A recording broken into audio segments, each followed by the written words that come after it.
Dando continuidade às entrevistas com os pré-candidatos ao governo de São Paulo, hoje eu recebo aqui no estúdio do Band News TV o deputado do Patriota, Arthur Duval.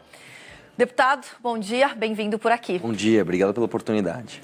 Olha, deputado, esse é um espaço para a gente falar sobre projetos futuros, é claro. A gente já vai falar sobre isso, mas diante do fato que aconteceu ontem, como jornalista, como estamos aqui também no meio do jornal, não posso ignorar o que aconteceu e perguntar para você também o que aconteceu. A gente tem imagens, a gente mostrou mais cedo, inclusive, da discussão do senhor aqui na Assembleia Legislativa de São Paulo. O senhor estava fazendo um vídeo de pessoas que estavam contrárias. É esse o vídeo. As pessoas que estavam contrárias protestando ali na Alesp contra a vacina da Covid-19.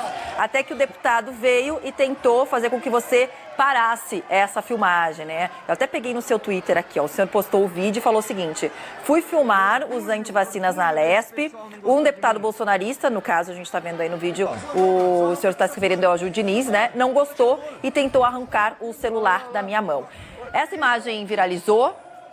Eu queria saber agora, um dia depois, o que o senhor está pensando sobre isso, o que o senhor pensa em fazer a respeito disso também. É claro que eu vou representá-lo na Comissão de Ética, né? É inadmissível que a Assembleia de São Paulo não dê um recado claro, não só para os deputados, mas para toda a sociedade. Num momento, inclusive, de polarização como esse, é importante que a gente passe o recado muito claro de que não admitimos violência. Só para esclarecer nesse caso, essas pessoas estavam ali falando absurdos anti-vacina, inclusive utilizando crianças ali, né? Eu não postei justamente para preservar a imagem da criança, mas, e é claro, isso está no jogo democrático, por mais absurda que seja a fala daquela pessoa, você respeita. E eu fiz um vídeo para a minha rede social dizendo, olha, eu me posiciono completamente contrário a isso, eu tenho orgulho, inclusive, de estar sendo xingado por essas pessoas. Falei para o celular, em nenhum momento fiz gestos ali, e o deputado Gil Diniz fez isso. Uma das coisas que acontece comigo, né, eu acho que até um efeito colateral do meu crescimento exponencial, vamos dizer assim, né, primeira eleição, segundo deputado mais votado, depois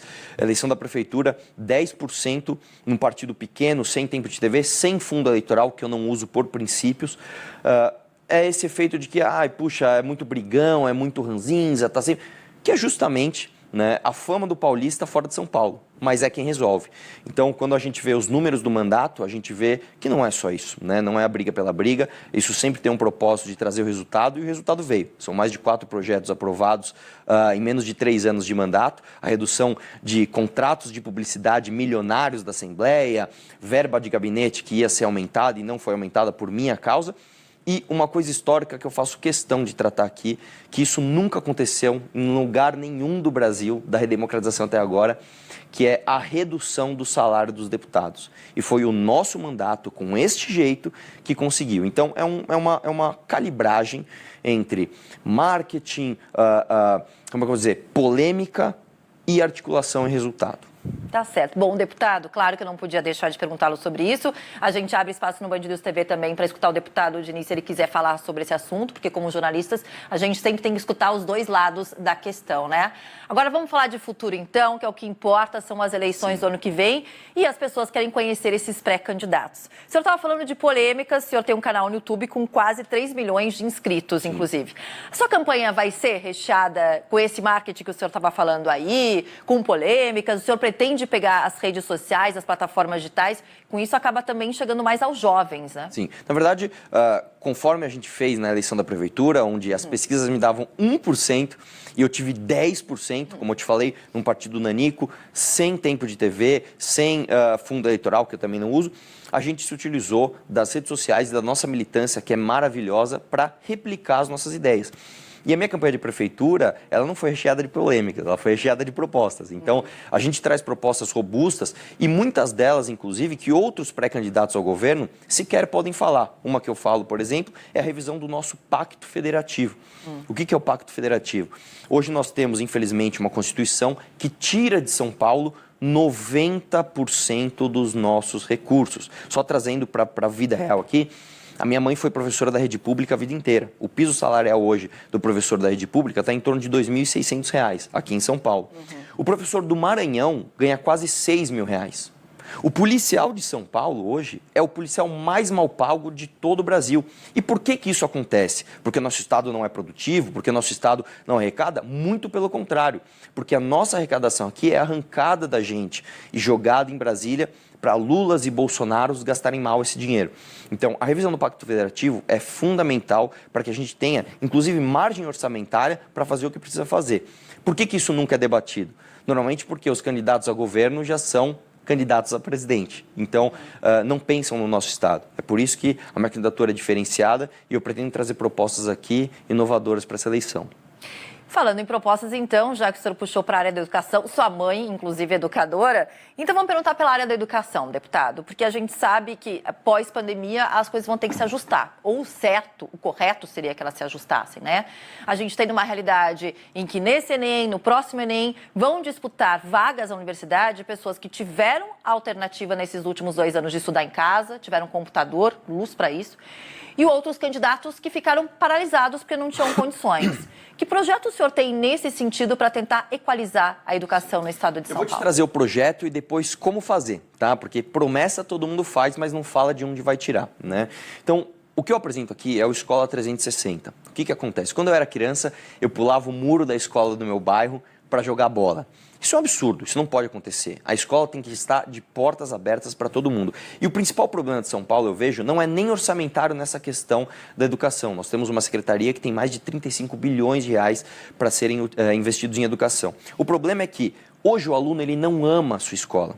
Ele vai para a escola e ele sente que ele está perdendo tempo. Isso incentiva, inclusive, vandalismo. O que a gente vem trazer é o seguinte, a Escola 360 é escola aberta 360 dias por ano, portanto aberta aos finais de semana e nas férias, ou seja, não estou falando aqui de construção de nada, nós vamos aproveitar a estrutura que já existe. Dentro desse tempo a mais que nós vamos abrir as escolas, nós vamos colocar tanto, claro, atividades esportivas e de expressões artísticas, como também aulas extracurriculares. E olha só onde eu quero focar. Qual é a principal vocação do paulista? É ganhar dinheiro. Então a gente tem que trazer educação financeira para dentro da escola. A partir desse momento, quando o aluno começa a ver que ele vai para a escola e aprende a ganhar dinheiro, ele faz parceria ali com o maior centro financeiro da América Latina, que é a Faria Lima, e ele aprende a investir, ele ajuda em casa, ele pratica um esporte, ele se expressa artisticamente, ele começa a ter o amor pela instituição, que é o que a gente vê no exterior, né? Muitos alunos, inclusive nos finais de semana, usando o uniforme da escola, com vontade de aprender, com vontade de fazer com que aquela instituição cresça. Então, isso é fundamental para ser feito. Como fazer? Hoje nós temos um erro orçamentário aqui em São Paulo que nós gastamos 4 vezes mais com o ensino superior, ao invés de investir esse dinheiro em educação fundamental e básica. Então a gente tem que inverter essa pirâmide. E como se faz isso? Acabando com o orçamento de universidade? Não. Permitindo e incentivando que essas universidades paulistas, que são as melhores do Brasil, também, assim como as universidades melhores do mundo, Harvard, Yale, Oxford, tenham financiamento privado, incentivando pesquisas com grandes empresas, cobrança de serviços como estacionamento, restaurantes, e fazendo com que o orçamento dessa universidade se desafogue para que você coloque o dinheiro na base da pirâmide. Independentemente se ela é pública ou se ela é privada? Como assim? Independentemente se é uma universidade pública não, ou sim, privada? Só na universidade pública eu estou falando isso. A universidade privada tem o seu orçamento 100% privado. A gente tem que ajeitar o orçamento da universidade pública e deixar ele mais parecido com universidades do exterior. Se você pega universidades, como eu falei, Oxford, Harvard, Yale, você vê que, às vezes, 80% do seu financiamento, do seu orçamento, vem dos recursos privados. E aqui em São Paulo a gente faz o contrário. Então, está na hora da gente ampliar esse espectro de arrecadação para que a gente jogue o dinheiro nas nossas crianças, para que elas tenham chance de chegar na universidade. Mas o senhor não acha que, de repente, pode encontrar aí uma barreira nas próprias universidades? O que a gente encontra, na verdade, não são barreiras nas universidades, né? Conversando com reitores, inclusive eu fiz parte da CPI das universidades aqui no estado, você vê que há uma vontade imensa de ampliar o espectro de orçamento. O que a gente vê muitas vezes é uma falta de política prática e menos política ideológica no próprio governo. Então, se o governo quer, se o governo indica, as universidades também querem. Então, está na hora de fazer isso e é muito possível de se fazer. E também não ter a defasagem escolar, né? Porque a gente sabe que muitas crianças começam e vão largando porque precisam trabalhar. Exatamente. E esse é o meu próximo ponto, inclusive, que o senhor vão largando porque precisam trabalhar. O senhor falou assim, em São Paulo a gente sabe ganhar dinheiro e tal. O problema é que onde é que está esse dinheiro, né? Porque tem muita gente não ganhando dinheiro, deputado. O desemprego a gente sabe que está complicado, a gente sabe que muita gente foi para o trabalho informal nessa pandemia. mas a gente está numa situação, eu sei que é em todo mundo, Juliana Rosa sempre fala aqui com a gente no Mercado Band News, mas enfim, São Paulo sempre foi o local que as pessoas vieram para ganhar mais, eu sou um exemplo, você vem das suas cidades aqui para ter mais oportunidades de trabalho. Como fazer São Paulo virar isso de novo nesse momento pós-pandemia? Olha, na verdade, o que a gente tem não é incompetência do povo paulista, muito pelo contrário. Como eu te disse, São Paulo sabe ganhar dinheiro. O empreendedor paulista, nós somos filhos dos migrantes e dos imigrantes que vieram aqui e construíram esse estado. O nosso problema é que o poder público desincentiva o empreendedor. Vou dar um exemplo para você. Inclusive, nessa mesma entrevista, você perguntou para o Márcio França, ele falou de redução de impostos e quando perguntou como, não soube responder. A gente tem de fazer se cumprir a lei, principalmente no que tange o ICMS de cadeia produtiva. Hoje aqui em São Paulo, quando você vai produzir um copo, você compra o vidro, você derrete, todas as partes da cadeia têm ICMS e a lei já garante, por exemplo, a devolução desse ICMS da cadeia. Ela não é cumprida. Então, o que a gente precisa aqui? Uma reestruturação tributária, fazendo-se cumprir a lei e, como eu falei, novamente a gente trazer a desburocratização e a revisão do Pacto Federativo para que a gente tenha orçamento e não aumentando impostos para fazer obra eleitoreira, que é o que vai acontecer ano que vem. Inclusive, o Dória aumentou o ICMS em São Paulo, inclusive nos alimentos e nos remédios, para que em 2022 o candidato dele, Rodrigo Garcia, possa entregar um monte de obra, mas que a gente consiga desonerar a cadeia produtiva para que a gente incentive o empreendedor. Não existe nenhuma forma subjetiva de resolver esse problema. É revisão de Pacto Federativo, defesa do orçamento paulista aqui e em Brasília e, a partir disso, também a desoneração da cadeia produtiva. E com isso, criação de novos empregos. Com certeza. Na verdade, São Paulo é polo de criação de empresas. Você mesmo falou na sua fala inicial que aqui a gente sempre soube fazer isso. O que a gente precisa é que o poder público não atrapalhe. Sempre que vem um grande plano do governo, frentes de trabalho, o que são isso, né? A gente não quer ficar pedindo esmola para governador. A gente quer trabalhar e quer produzir. O poder público precisa não atrapalhar. É isso que o poder público precisa fazer. O senhor, logo no início, o senhor estava falando dos salários de educadores, o senhor falou também dos policiais, que são muito mal pagos aqui em São Paulo. E a gente sabe que a violência também é uma grande preocupação de todo o estado de São Paulo, né? A gente tem visto aí cenas cada dia piores, infelizmente. Como é que o senhor pretende debater esse sentimento que a gente tem cada vez maior de insegurança, principalmente na capital, mas não só na capital, porque a gente tem visto chamados de novo cangaço, né, atacando cidades do interior e fazendo absurdos com moradores, verdadeiras madrugadas de terror nessas cidades. O problema da segurança pública em São Paulo ele é muito mais profundo do que parece, né? É claro que a gente tem esse problema dos policiais, que eu insisto em dizer, o policial de São Paulo é o policial mais mal pago do Brasil. Nosso piso salarial parte de 4 e uns quebrados, e quando você vai para Goiás, por exemplo, a gente parte de 5.700. Então, como é que pode o policial, às vezes, do Acre ganhar mais do que o policial de São Paulo, além do baixo efetivo? Então, isso é uma questão orçamentária que deve ser corrigida a partir, como eu falei, da revisão do Pacto Federativo, defesa de orçamento para que o dinheiro gerado em São Paulo fique em São Paulo. Certo? Agora, a questão da segurança pública em São Paulo, ela está ligada, apesar de ser um pouco contraintuitivo, com a questão de habitação. Nós temos aqui mais de 3,5 milhões de famílias vivendo nas ruas ou em favelas. E esses grandes, essa grande ausência do Estado, principalmente, como eu falei, em comunidades, faz com que a criminalidade cresça. Infelizmente, aqui na capital de São Paulo, quando a gente vai para a Zona Sul, a criminalidade organizada, ela não trabalha só no tráfico de drogas, ela trabalha, inclusive, invadindo espaços de proteção ambiental e se fortalecendo, oferecendo aluguéis num estado paralelo. Nós temos literalmente isso, nós temos um estado paralelo oferecendo moradia para quem não tem onde morar. Então, isso parte também de um plano de habitação robusto que a gente está trazendo com a parceria da iniciativa privada para atender essa demanda e, além disso, uma influência numa questão fundamental que parte do poder municipal, mas o governo estadual tem muita influência, que é plano diretor. O plano diretor, só esclarecendo aqui, é como você utiliza o solo da tua cidade. E como a gente tem, a partir da capital, planos diretores muito restritivos que espalham as pessoas, não deixam essas pessoas se concentrarem como são as melhores cidades do mundo, você não consegue levar a infraestrutura sequer física para esses lugares, como saneamento básico, ruas asfaltadas, que dirá social. que dirá educação, cultura, segurança. Portanto, o plano de segurança pública de São Paulo passa, além de uma correção orçamentária, né, inclusive estimulando mais o servidor público, principalmente as polícias, mas também um plano profundo de habitação para agir no foco da criminalidade em São Paulo. Inclusive, já que o senhor está falando de habitação, a gente acabou de mostrar aqui com os temporais, né? A gente teve várias casas invadidas e pessoas que não têm mais o que comer porque já tinham pouco e essas águas invadiram as casas também no estado de São Paulo. Esse é um outro problema que a gente tem recorrente. Eu tô aqui há 9 anos e já sei de cor e salteado que todo verão chove e dá temporal aqui. Quando não chove é pior ainda, porque daí a gente fica sem água o ano inteiro. Foi que eu também já vivi aqui em São Paulo. Como resolver esse problema de alagamentos? Tem algum projeto? Olha só, problema de enchente em São Paulo também não é um problema superficial. Não adianta falar, vou fazer um grande piscinão e isso não vai resolver. Só para você ter uma ideia, para você resolver, por exemplo, a região de Santo Amaro, você precisaria fazer um grande piscinão em São Caetano. Então, não são coisas simples e obras de véspera de eleição que vão resolver esse problema.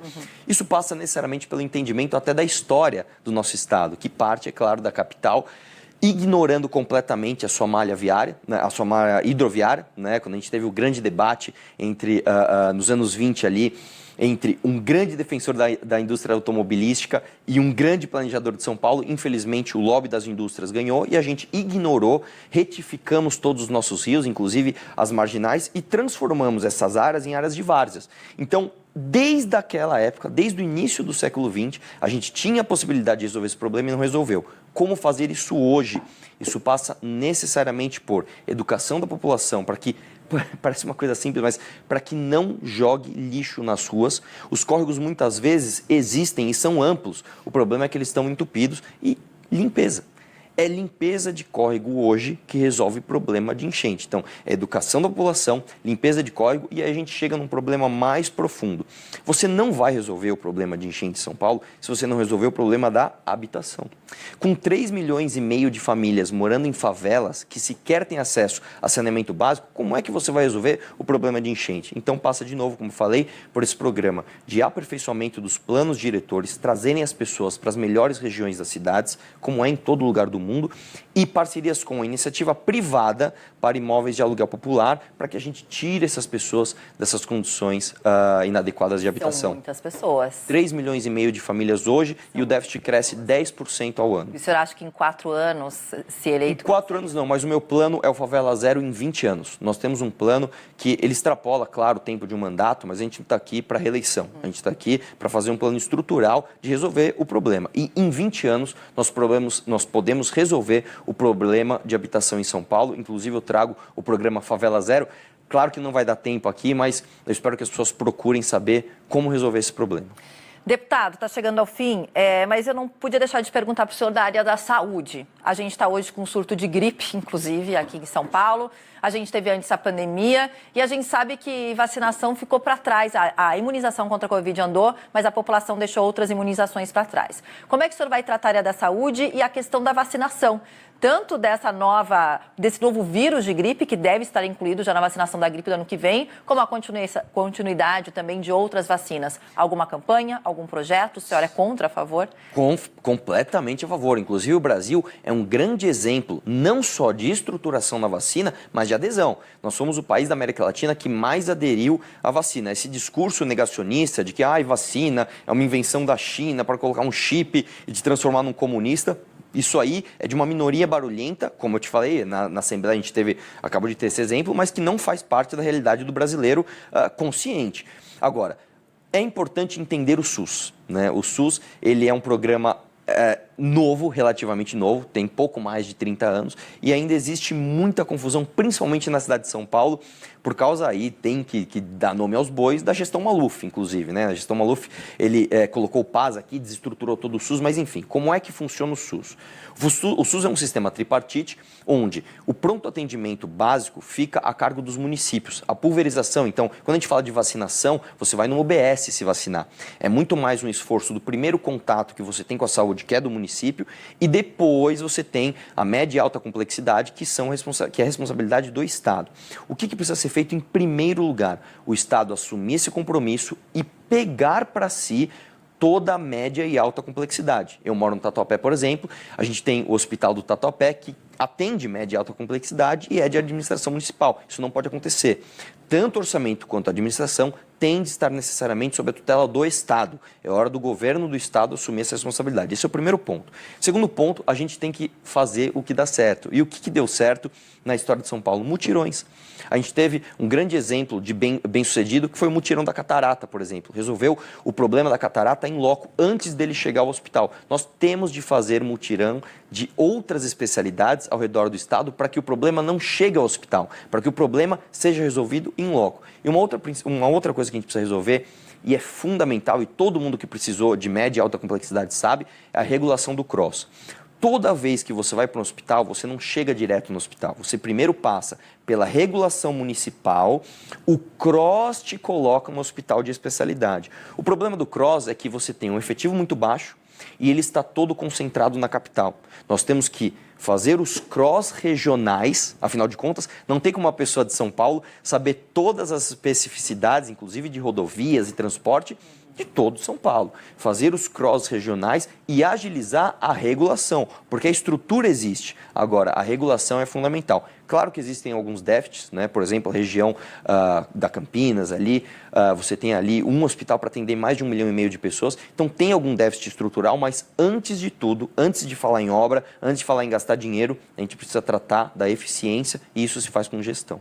Tá certo. Deputado, muito obrigada pela sua entrevista por aqui. A gente está dando sequência, você que nos acompanha, escutando os pré-candidatos ao governo do estado de São Paulo aqui no Manhã Band News. Agradeço ao senhor, agradeço a sua audiência, já desejo para todo mundo que está nos assistindo também, para o senhor também Feliz Natal. Estou saindo de folga do Natal, mas eu volto aqui